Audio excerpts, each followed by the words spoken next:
ખુખારમાં મેલડી માં એ માં બીજા વનવગડાના વાત એ વાત ઉપર ખુખારમાં મેલડીએ શું પ્રવચન આપ્યું તે આપણે આ વિડીયોમાં જોશું. જય ખુખારમાં મેલડી. યાત્રાનો કદાચ હુકમનો મેર ના આવ્યો હોય પણ મારા હુકમથી મારા દર્શને આવ્યો હોય તો હું બહુચર માતાનો આશીર્વાદ આપીશ. દરેકની અંદર પોતાની કુળની માતાની ભક્તિ જાગે, પોતાની કુળની માતા પ્રત્યે પ્રેમ જાગે, એવા મારા બહુચરના આશીર્વાદ છે.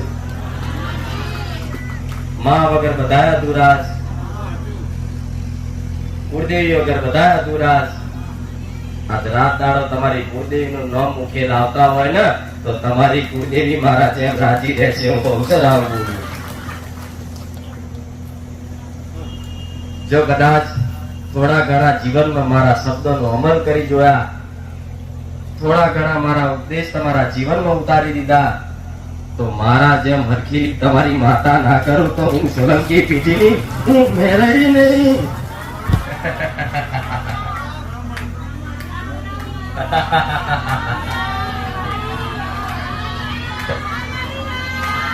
રામ મારા મેળવી ના રામ.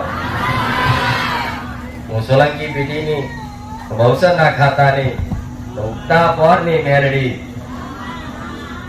હું બુખાર મેલડી, હું રોમવારી મેલડી, હું બારેજા ગોમવારી મેલડી, હું કરંટવારી મેલડી, હું પાવરવારી મેલડી, હું પોઝિટિવ મેલડી. જેવા જેવા તમે મને માતાના નામ પાડ્યા એવા બધાના આશીર્વાદ મારા મેલડીના રામ.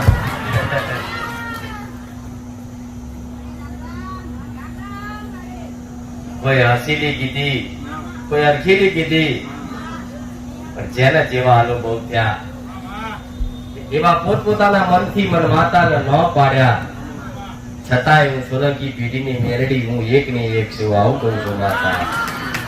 હું રોમવારી ગણો તોય, હું કુખાર ગણો તોય, હું પાવર વાળી ગણો તોય, હું કરંટ વાળી ગણો તોય હું મેરડી મેરડી ને.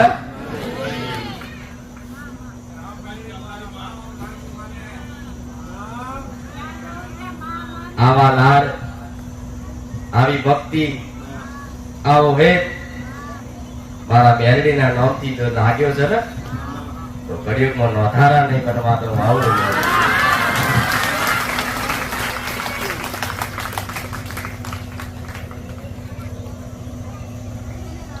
દુઃખ તો રોજે રોજ નવી નવી ઉપાધિઓ આવવાની જ. જેટલી રોકવાની કોશિશ કરશો એટલે વધારે ઉપાધિઓ ઊભી થશે. જેટલું દુઃખને રોકવાની કોશિશ કરશો એટલું દુઃખ વધતું જશે. હા, હું નહીં, તમારો અનુભવ કે છે. હું મેરડી આવું છું કે માં રોજે રોજ નવી કઈક આશાથી હવાર પડે છે, હોજે કઈક સારું દેખાશે. પરમાત્મા ચોય સારું દેખાયું નહીં, પણ મારા સાનિધ્યમાં આવ્યા પછી ભલે દુઃખ પડતા છતાંય આનંદમાં રાખું છું ને, એ મારી મેરડીની માયા.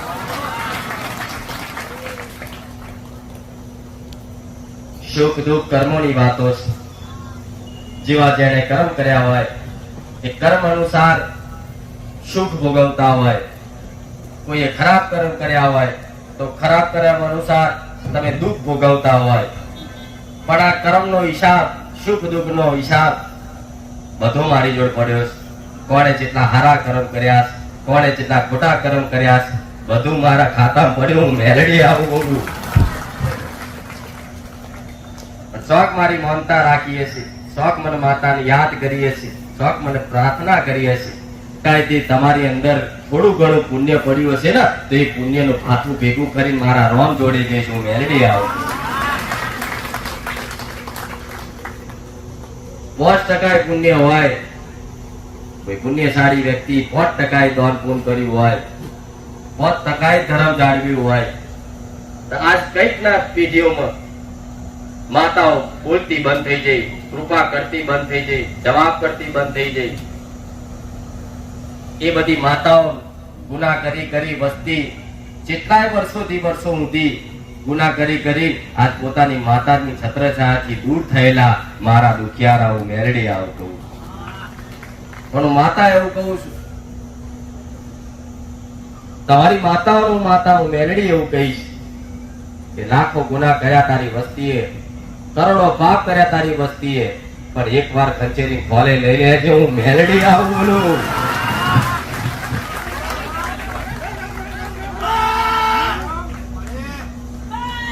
રામ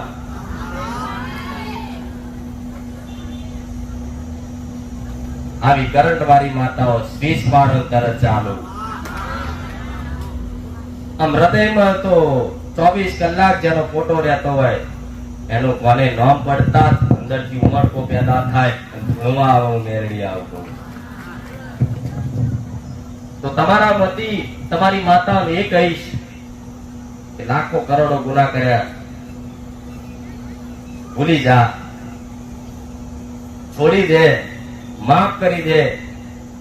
જો થોડો ઘણો તમારી માતા મારા સાનિધ્યમાં આવ્યા પછી તમારી પર ભરોસો આવ્યો હોય તો હું મેરડી એક જ વાત કહીશ કે બધી માતાઓ એક બાજુ રાખી કુળની માતાના શરણમાં પડી જજો, હું મેરડી આવું બોલું.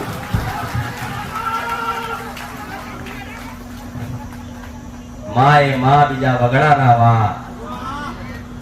જેટલી તમારી કુળની માતા દયા આવશે એટલી પારકી માતાઓ કોઈ દયા નહીં આવે.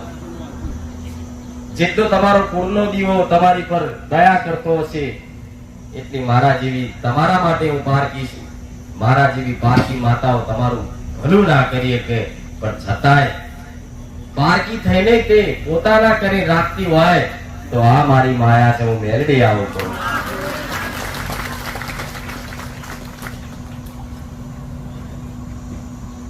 ભગવાન ઓળખજો, મારા રામ ને ઓળખજો. એકને ઓળખવાથી આખી દુનિયાનું સૃષ્ટિનું જ્ઞાન થઈ જશે. મારા ભગવાને મનુષ્ય અવતાર આલ્યો એ જ મોટા મોટી કૃપા છે, હું મેળવી આવું છું. રોજ આ આધ્યાત્મિકતાની વાતો કરવાનું એક જ કારણ છે કે મનુષ્ય કોણ છે, શું છે. જો પોતે પોતાની જાતને ઓળખી જાય તો દુનિયાને ઓળખવાની જરૂર નહીં પડતી. આવું મેળવી છું. મારા ભગવાને મનુષ્ય અવતાર આલ્યો તો કે 84 લાખ યોની ફરી ફરી ફરી ફરી ફરી ફરી ફરી આ અવતાર ફરી એકવાર મનુષ્ય અવતાર બનાવું દરેકે વાપર્યું. તો શું આ ખાલી મિથ્યા વાતો છે, ખોટી વાતો છે? ના, આ 100% સત્ય વાતો છે કે 84 લાખ યોની ફરી ફરી ફરી ભગવાને મનુષ્ય અવતાર આલ્યો હોય. ગાય, બરાડા, કૂતરા, ચકલા, પક્ષી, બધી જેટલી યોનીમાં ફરી ફરીને આયા એ બધી યોનીમાં તમે દુઃખ જ વેઠ્યા. જેમ કે બજારમાં રોડ પર ફરતું કૂતરું હોય એ જેટલું દુઃખ વેઠતું હોય, એને ભૂખ લાગી હોય તો ફોફા મારતું હોય, કોઈ ખવડાવવા ના હોય, તારે આવી કદાચ 84 લાખ યોની ફરી ફરી બધી જાતિઓમાં ફરી ફરી કદાચ દુઃખ વેઠતા રોતા હોય ને, તારે ભગવાનનો દયા આવી હોય કે લાય અને મનુષ્ય અવતાર આલું જેથી મને પ્રાપ્ત કરી લે.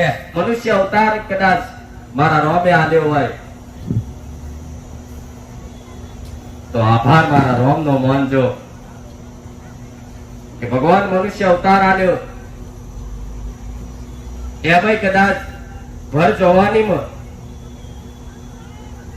મારેજા ધોમની સોલંકી પીઢીની મેરડીના ધોમે અમને રોમ નોમ જેવું રતન મળ્યું, એક ભજન કરવાનો, ભક્તિ કરવાનો મોકો મળ્યો, તો આનાથી સૌભાગ્યશાળી કોઈ નહીં, હું મેરડી આવું છું. કે છે હું મેરડી મળી મારા ભાગ્ય ભૂલી ગયા. તો ભાગ્યના રચનાર બ્રહ્માજીના લેખમાં લખાઈ હશે ભક્તિ, લખાઈ હશે તમારી માતાને કુળદેવીની શરણ. તારે કદાચ આવા હડાહડ કર્યું ને ટેકનોલોજીના જમાના મોબાઈલની દુનિયામાં આજે તે જો વેણી વેણી વેણી વેણી ભેગા કરું છું, મેરડી આવું છું.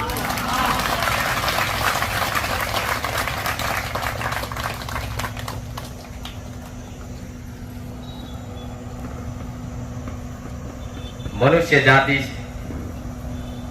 કહેવાય છે કે તમે જેટલી દુઃખ વેઠતા હોય, શું ભગવાન દયા નહીં આવતી હોય?